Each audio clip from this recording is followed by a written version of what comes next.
ये matrices class 12th chapter जो है वो चैप्टर थर्ड है, ठीक है, क्लास 12th का। सबसे फर्स्ट में what is the matrices, a rectangular array of numbers arranged in row or column is called matrix, ठीक है। सपोज ये क्या है, मैट्रिक्स ए है, और इसका जो अरेंजमेंट है इस ढंग से अगर हुआ है A11 A12 dot dot A1 J dot dot A1n, ठीक है। फिर उसके बाद A21, अब लास्ट देखो, इसको हम आपको अच्छे से समझाते हैं।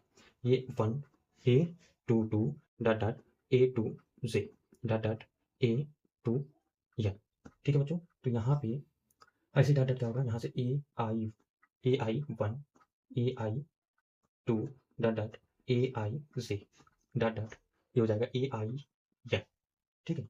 और इसके बाद यहाँ पे AM1 AM2 dot dot AMj dot dot AMn,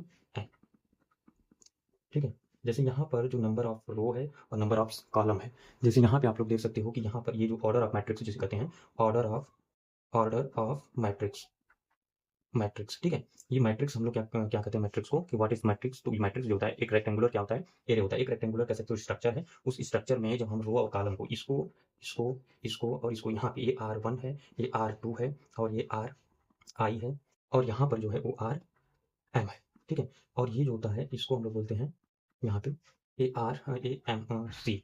C1 C2 C3 या CJ कह सकते हो, ठीक है। मतलब कि इस तरह अगर है, ये रो है, ठीक, ये रो है, और इस तरह अगर है तो ये क्या है, कॉलम है, ठीक है। तो हम लोग M क्रॉस N, इसको हम लोग रो बोलेंगे। इसको बोला जाता है order of matrix. M cross N जो है वो ऑर्डर ऑफ क्या है, मैट्रिक्स है, ठीक है। इसमें अगर टोटल नंबर हम लोग देखें तो कितने टोटल नंबर होंगे, जिसको हम लोग एलिमेंट बोलते हैं, एलिमेंट।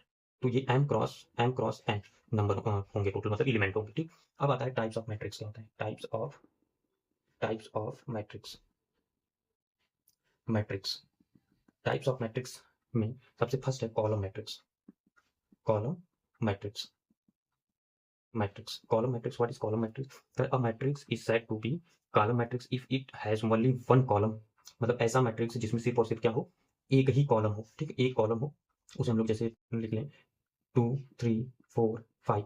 तो इसमें अगर हम देखें तो नंबर ऑफ कॉलम कितने हैं, 1 है, ठीक है। C1 बस एक ही कॉलम है। और इसमें जो नंबर ऑफ रो है 1 2 3 4, तो नंबर ऑफ रो को हम लोग काउंट नहीं करेंगे। यहाँ पर जो कॉलम मैट्रिक्स होगा उसमें सिर्फ और सिर्फ क्या हो, कॉलम मैट्रिक्स में एक ही कॉलम हो, उसे हम लोग कॉलम मैट्रिक्स कहते हैं। अगर इसका ऑर्डर हम लोग निकालें तो पहले रो को हम लोग लिखते हैं, तो 1 2 3 4 रो हो गया और 1 कॉलम हो गया, ठीक है। उसे हम लोग बोलेंगे कॉलम मैट्रिक्स। अब आगे बढ़ते हैं, एक दो और एग्जाम्पल तो दिखाते हैं। जैसे मान लो हम लिखते हैं नेक्स्ट वाले में कि इस तरह, तो ये कॉलम मैट्रिक्स हो 0 3 2, ये सब क्या है, नंबर ऑफ कॉलम जो है वो 1 है। तो जहां पर भी नंबर ऑफ कॉलम क्या होगा, 1 होगा, उसे हम लोग कॉलम मैट्रिक्स बोलेंगे। और इसमें रो देखें 1 2 और 3, इस तरह अगर रहेगा तो वो क्या होगा, रो कहलाएगा। यहाँ पे अगर ऑर्डर ऑफ मैट्रिक्स निकालें तो ये 3 क्रॉस 1 होगा। तो जिसमें नंबर ऑफ कॉलम 1 है, कह सकते हो नंबर ऑफ कॉलम कॉलम ये सिर्फ एक हो, उसे हम लोग कॉलम मैट्रिक्स कहते हैं। यू कैन सी दैट, ठीक है, कह सकते हो। सेकेंड आता है रो मैट्रिक्स, ठीक, रो मैट्रिक्स। रो मैट्रिक्स क्या होता है, कह रहा है कि if a matrix is said to be row matrix if it has only one row, मतलब जिसमें सिर्फ और सिर्फ क्या हो, एक रो हो, तो उसे हम लोग बोलेंगे रो मैट्रिक्स। नंबर ऑफ जो रो हो वो सिर्फ और सिर्फ क्या हो, 1 हो। जैसे 3 लिख दिए, 5 4 3 5 4। हमेशा हम लोग जो मैट्रिक्स को रखते हैं बड़े वाले ब्रैकेट के अंदर रखते हैं, ठीक है। तो यहाँ पर रो क्या है, ये रो होता है, इस डायरेक्शन में अगर हो तो ये रो कहलाता है। तो नंबर ऑफ रो, मतलब रो को R1 से रिप्रेजेंट करते हैं, मतलब R से रिप्रेजेंट करते हैं। फर्स्ट रो को R1 से, सेकंड रो को R2 से, थर्ड रो को R3 से, ऐसे रिप्रेजेंट करते हैं। अगर यहाँ पर देखें तो 1 क्रॉस क्या होगा, 3, मतलब इसमें जो कॉलम है 1 2 और 3, टोटल 3 कॉलम है, ठीक है। ये हो गया मैट्रिक्स। नेक्स्ट आता है स्क्वायर मैट्रिक्स, मतलब जिसमें 1 रो हो उसे हम लोग रो मैट्रिक्स कहते हैं। कॉलम मैट्रिक्स में जिसमें सिर्फ 1 कॉलम हो, और